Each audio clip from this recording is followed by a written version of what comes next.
the wise old man, the cunning serpent, the tree of life, the specter of death. These are symbols which are found all over the world, recurring in many cultures in art, literature, religion, and more. But why? What is it about these images that seem to resonate within all of us? Do they represent something deeper than just the stories we tell? What might that tell us about what we experience in real life? And what the hell is the collective unconscious? Today, we will be talking about archetypes.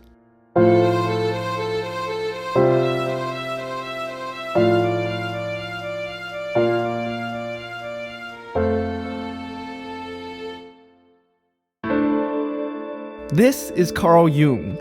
Jung was a psychiatrist who took a special interest in how certain symbols recurred in many different cultures, how that could relate to our subconscious mind, and what that means about humanity as a whole. The first thing to understand about Jung and his archetypes is his rejection of the idea of tabula rasa. We went into tabula rasa in a little bit more detail a couple episodes ago. There should be a card at the upper right hand corner for you to click to watch that video, but we'll do a little review here by running the simulation.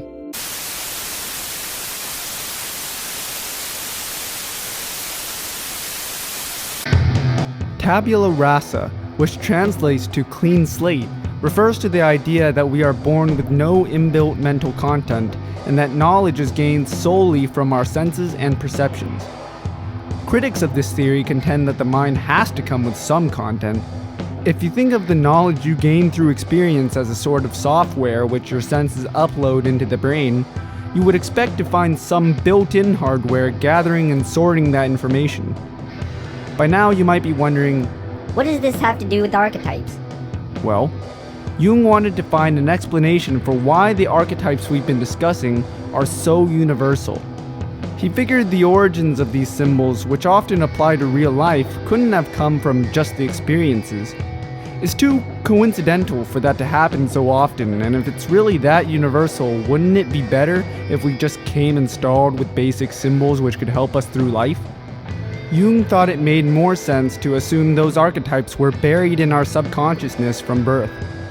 And that forms the connection from what we find in culture to the universality of how it gets there. So, how did these symbols get into our heads? Hey look, it's Charles Darwin. That's right, time to move beyond natural philosophy into actual science. If Jung's theory that certain symbols and archetypes are ingrained into our minds is correct, the best explanation for how they got there is evolution by natural selection, a theory that has never been philosophically misapplied before in the past. If for some reason you don't understand natural selection, there's plenty of YouTube channels beside just mine you could watch and subscribe to. Now that all the creationists have been filtered out from our audience, time to introduce some dangerous archetypes in Everything Wants to Kill Us. It isn't exactly complicated to figure out how certain symbols got where they are.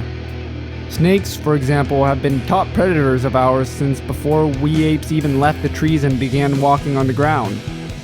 Naturally, the people who were more afraid of snakes survived and passed on their genes, and eventually the image or symbol of the deadly snake supposedly got ingrained into us. Similarly, the association of death and deformed bodies comes from our ancestors' experiences with deadly infectious diseases. According to Jung, over time, a collection of these symbols and ideas combined with their significance arose.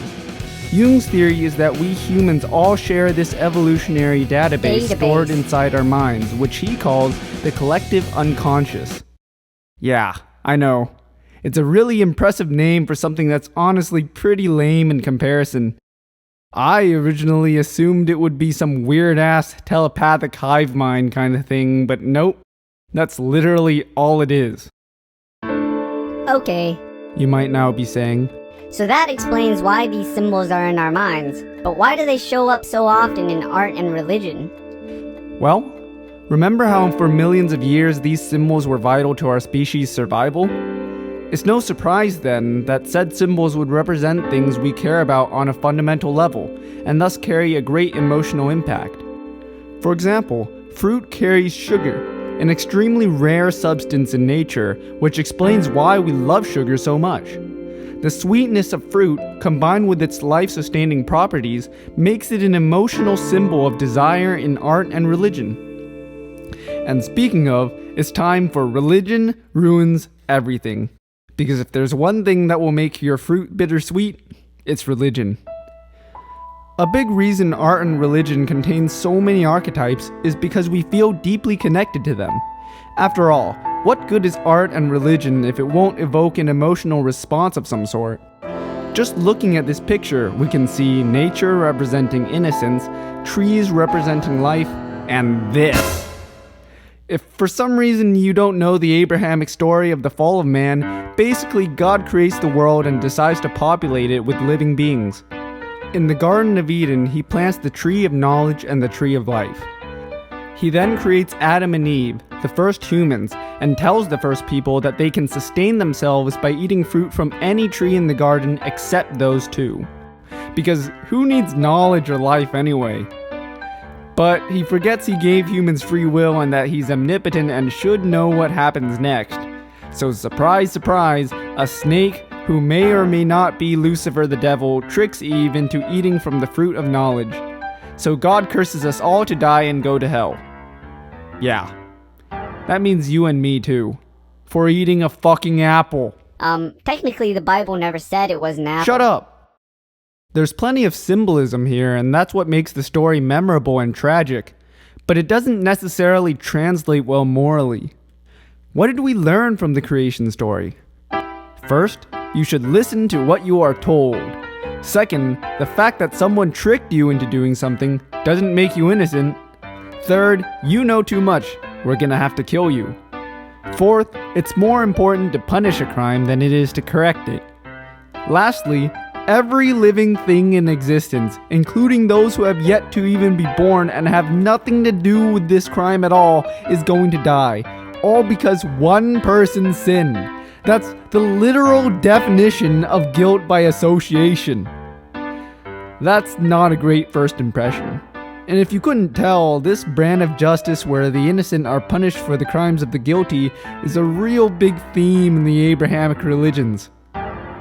And that brings me to my criticism of the use of archetypes as a philosophical tool.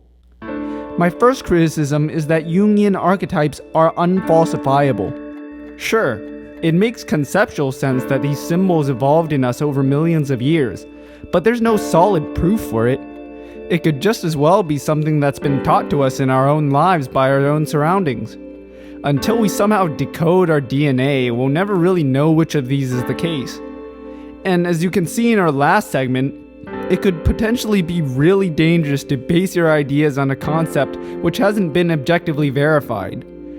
Even if we accepted the existence of these archetypes, that doesn't automatically qualify any given idea as an archetype. Take the number 0. You might think, surely this concept is ubiquitous. But in reality, a symbol marking the absence of quantity was first developed in the 5th century CE. You'd think something as basic as 0 would have emerged as an archetype long ago, but it hasn't.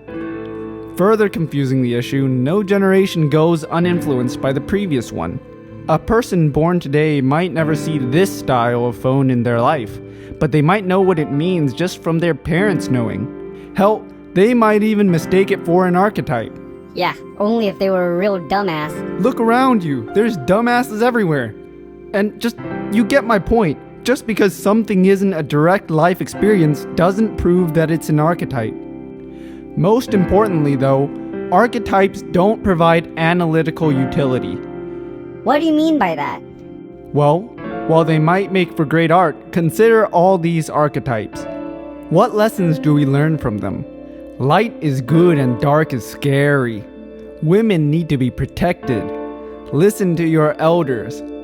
No fucking shit! While that may have been great advice millions of years ago, it's not really that useful in the modern world.